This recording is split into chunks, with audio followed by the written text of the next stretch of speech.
Imagina você sentar e olhar hoje para sua própria família e descobrir que nos números do Brasil ela faz parte de uma grande virada silenciosa. Menos divórcios, mais guarda compartilhada, casamentos acontecendo cada vez mais tarde, menos filhos nascendo e um número crescente de recasamentos. Isso não é opinião, são dados oficiais do IBGE, que traz para nós o retrato das famílias brasileiras em 2024 e as perspectivas para os anos seguintes. E hoje eu quero fazer justamente isso com você. Pegar esses números friamente estatísticos e traduzir isso na vida real. O que significa isso para quem está casado, para quem pensa em se separar, para quem tem filhos e para quem está adiando o casamento e a maternidade, a paternidade. E no final do vídeo eu quero te mostrar o que esses dados apontam como tendências para 2026 e para os próximos anos, para você não ser pego de surpresa. Então fica comigo. Então, primeiro, divórcios, né? Houve uma queda tímida, né? Que era um problema gigante. Então, o IBGE mostrou que em 2023 o Brasil teve 440 mil divórcios. E em 2024, esse número caiu para 428 mil. Houve uma redução de cerca de 2,8%. Então, tecnicamente, o número de divórcios caiu depois de 3 anos seguidos de alta. Boa notícia? Em parte, sim. Por quê? Vamos olhar o quadro como um todo. Para cada 100 casamentos entre pessoas de sexos diferentes, nós tivemos em 2024 cerca de 45,7 divórcios, ou seja, quase metade. Então, não dá para dizer que o divórcio deixou de ser um problema. O que dá para dizer é que a curva parou de subir um pouco, mas continuamos num patamar extremamente alto. E tem mais um dado importante aqui. O tempo médio entre o casamento e a sentença de divórcio é de cerca de 13,8 anos. Era de 16 anos em 2010, ou seja, os casamentos estão durando menos tempo na prática, né? É o casamento de 10, 12, 14 anos, com filhos em idade escolar ou adolescentes, e com patrimônio já acumulado. E aí a ruptura é muito mais dolorosa. Ela é emocionalmente e juridicamente muito difícil. E com relação à guarda dos filhos? Né? Agora vem um dado que muda completamente a vida dos filhos de pais separados. Porque pela primeira vez, em 2024, a guarda compartilhada superou a guarda exclusiva da mãe nos divórcios judiciais com filhos menores. Lembrando que hoje no Brasil é possível, né, a guarda em processos extrajudiciais. Então, a guarda compartilhada aumentou e a guarda da mãe reduziu. E há 10 anos, a guarda da mãe era mais de 80% dos casos, e a guarda compartilhada era minoria absoluta. E isso é uma verdadeira revolução silenciosa, porque na prática significa que o pai aparece mais juridicamente como corresponsável, o judiciário está aplicando com mais força a lei de guarda compartilhada e que os filhos, pelo menos no papel, tem mais direito à presença dos dois. Mas isso também traz um desafio. A guarda compartilhada não é cada um por si. A guarda compartilhada é diálogo, é agenda organizada, decisões conjuntas sobre escola, saúde, rotina, viagem. E para quem está, né, pensando em fazer um processo desse de separação, a tendência é clara. O padrão será a guarda compartilhada sempre que os dois tiverem condições mínimas. Isso impacta pensão, convivência, mudança de cidade, e exige maturidade para separar, né, aquela ideia. O nosso casamento acabou, de nossa responsabilidade com os filhos continua. Então, em 2024, o Brasil registrou cerca de 948 mil casamentos civis, uma alta pequena em relação ao ano anterior. Ou seja, as pessoas ainda estão se casando, mas nós não voltamos ao ritmo de antes da pandemia. E tem um detalhe aqui.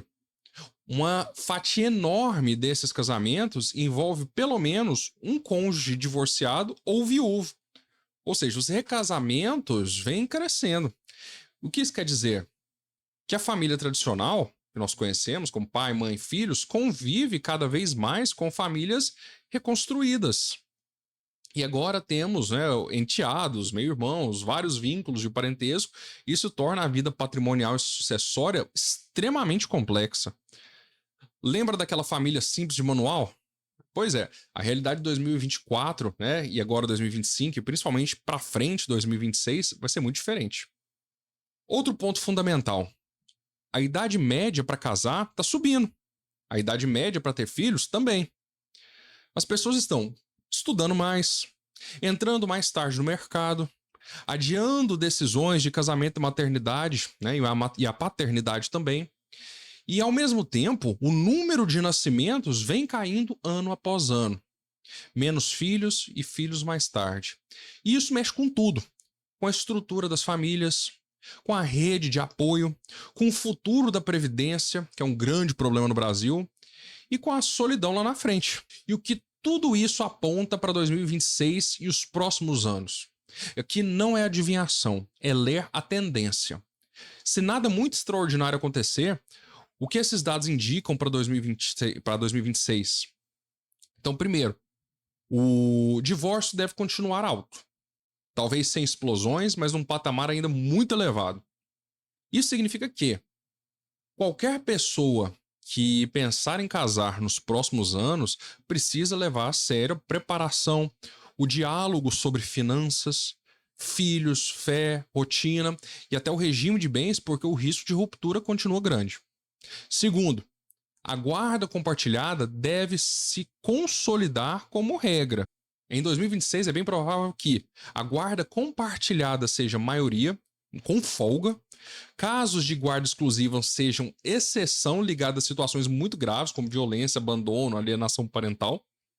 E se você pensa em se separar ou se já está num processo de separação, você precisa entender que a mentalidade, o filho é da mãe e o pai visita, tende a desaparecer juridicamente. A responsabilidade sobre os filhos vai recair sobre os dois, inclusive em termos de tempo, presença, decisões. Terceiro, mais recasamentos, mais famílias reconstruídas. Em 2026, a chance é que haja ainda mais casais em que pelo menos um cônjuge já vem de uma união anterior com filhos. Isso vai exigir mais planejamento patrimonial, acordos claros, testamento, conversas sinceras sobre herança e proteção dos filhos. Quarto, menos filhos e filhos mais tarde. Em 2026, é muito provável que a tendência de baixa natalidade continue. É que tenha mais casais com um filho só ou sem filhos por opção ou por adiamento. A maternidade e a paternidade aos 30, né, e aos 40 e poucos sejam cada vez mais comuns. Quinto ponto, né, conflitos mais complexos e não mais simples, né, com essa questão dos recasamentos, né, que vai ter mais guardas compartilhadas, mais patrimônio misturado, mais questões previdenciárias envolvidas. Então os litígios familiares tendem a ser mais complexos em 2026 do que eram há 10 anos atrás. E não é só separar e pronto.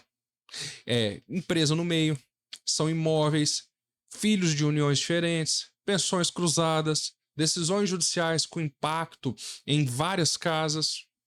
E se você entrar nessa realidade sem se informar, a chance de sofrimento desnecessário é gigante. Como se preparar concretamente para 2026? Deixa eu te falar isso em pontos bem práticos. Se você é solteiro e pensa em se casar, não fuja, né, de conversa séria antes do casamento sobre dinheiro, filhos, fé, estilo de vida e até planejamento jurídico. Se você é casado e está em crise, antes de apertar o botão de divórcio, procura ajuda. Terapia, acompanhamento espiritual, orientação jurídica preventiva, para entender o tamanho da decisão que você está tomando.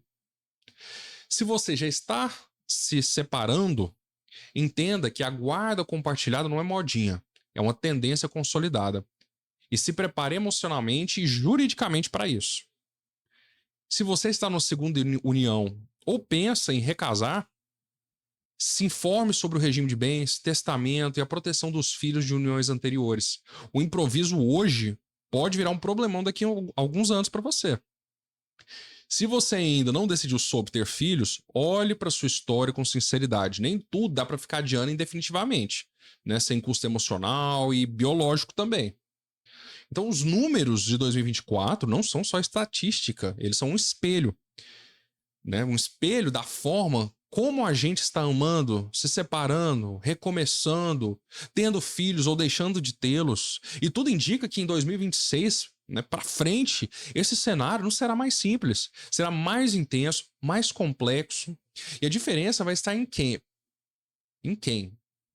Né, entra nesses processos às cegas, guiado só pela emoção do momento, e quem procura informação séria, acompanhamento responsável e decisões mais conscientes. E se esse vídeo te ajudou a entender melhor o presente e se preparar para o futuro, deixa o seu like. Isso ajuda o YouTube a entregar esse conteúdo para mais pessoas que estão vivendo exatamente essas questões. Se inscreva aqui no canal e ative as notificações, porque eu ainda vou gravar vídeos específicos sobre guarda compartilhada, recasamentos, planejamento jurídico sucessório da família e as atualizações do novo Código Civil que está chegando. E se você está passando por uma separação, pensando em divórcio ou lidando com guarda compartilhada de filhos ou alguma outra situação, procure a ajuda de algum advogado. Pessoal, então um grande abraço, que Deus abençoe sua família e nós nos vemos no próximo vídeo. Até lá!